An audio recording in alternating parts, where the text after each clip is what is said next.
Hello, everybody, and oh my. Hello? Oh, hi. How are you doing, mate? Yes, yes, bro. What's going on? Oh, you wanted me to talk about specific successes in dealing with the unhoused in the United States. I couldn't find any, to be honest. Houston? There's a city called Houston. Where is Houston?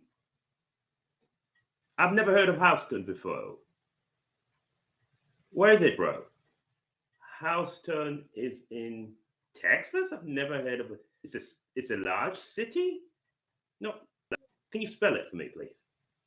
Houston. Houston. Oh my. Oh wow. Okay, I see. I see. You meant Houston. Yes, here in America we call it Houston, like Whitney Houston. Yes. Okay, I will need to do some research on Houston, but you're saying that they were being very successful in dealing with the homelessness issue. I had no idea. Okay, just remember next time if you say house stone, we don't know what you meant. I thought you were saying at one point I even thought you were saying house stone. So don't say that again, okay? Yeah, yeah. All right, bro. Okay, thanks for the information. Okay, I'll do some research. Thank you. Bye. Anyway,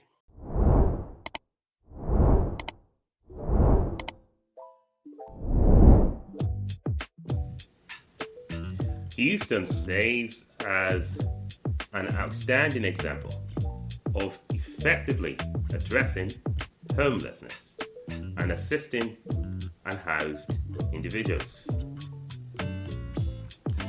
In 2011, Houston had one of the highest homelessness rates in America, but they successfully reduced it by 63%. Last year alone, they further reduced homelessness by 17%. What strategies contribute to their remarkable success? There are key principles evident in Houston's successful initiative known as the Way Home model. This approach could serve as an international benchmark for those following my YouTube channel from outside America. First and foremost, Houston adopted the housing first principle, which is crucial. They prioritize providing housing without any preconditions.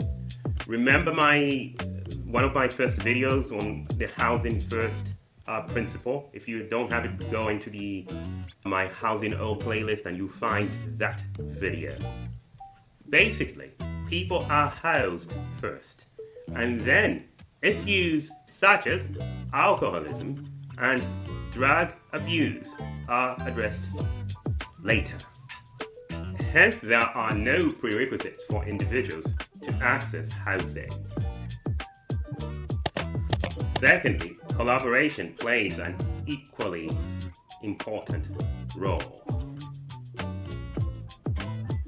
All non-for-profit organizations, including religious groups, were incentivized to work together.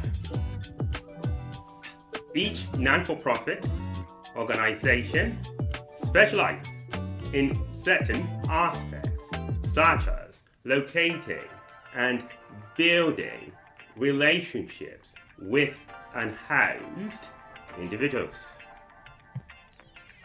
Once unhoused individuals agree to housing, another organization may take on that responsibility.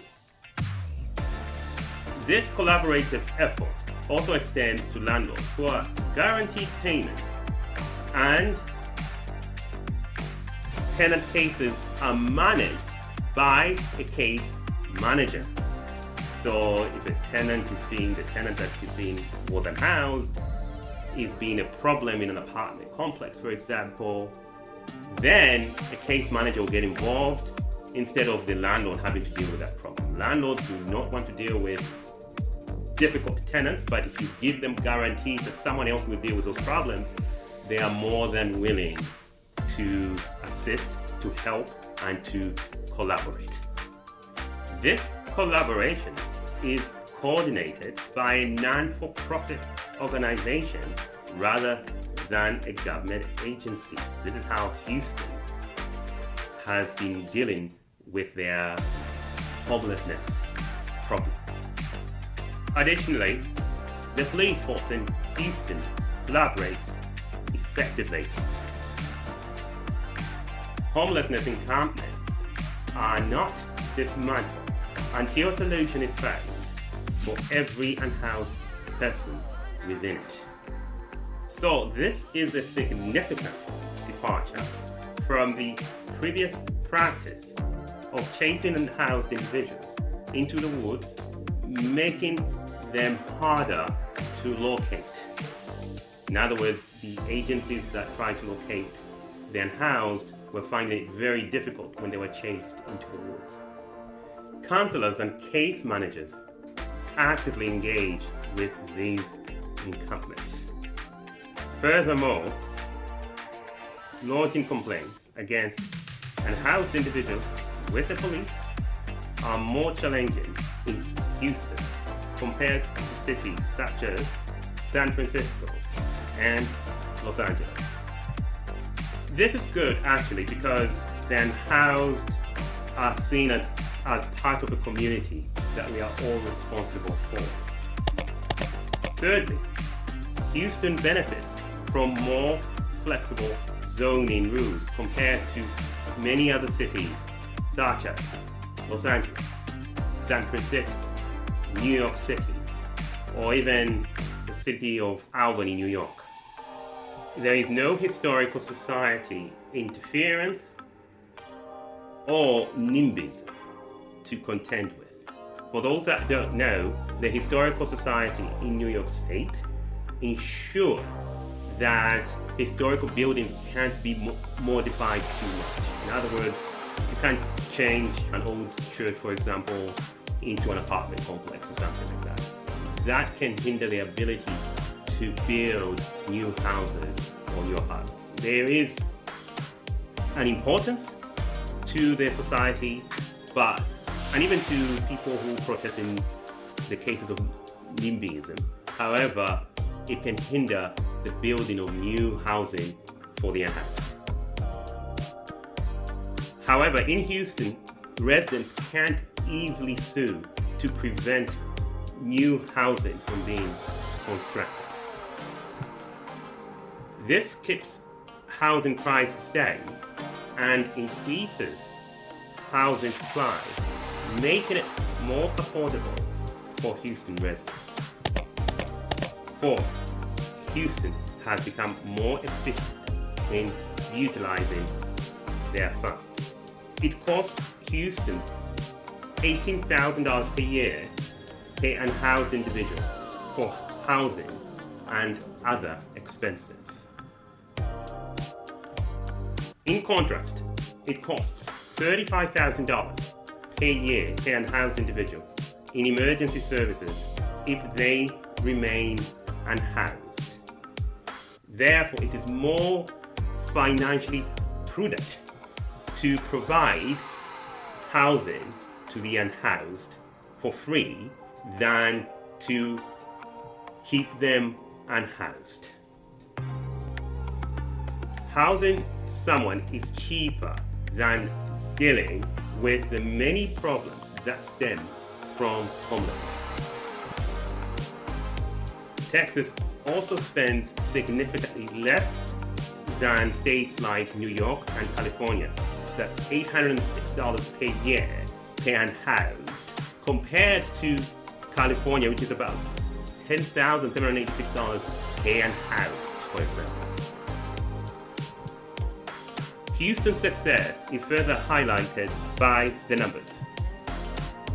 They have approximately 3,200 unhoused individuals, and out of that 3,200, only about 1,200 are not in shelters. In other words, that 3,200 includes people who are in shelters and have not yet been provided with a house or an apartment to live in. So let's do the numbers here. Consider Houston's population of about 2.2 million. Their unhoused population is relatively lower in numbers than cities like San Francisco, which has a population of 800,000, but has nearly 7,500 unhoused individuals. In both numbers and rates, Houston outperforms many other cities in addressing the homelessness crisis. I appreciate your support in watching my content, and I will continue to share successful stories of homelessness reduction, including those from outside the United States. In the future, we'll explore examples from Singapore, Vienna, Austria, Finland, and many other places. Good night and sayonara.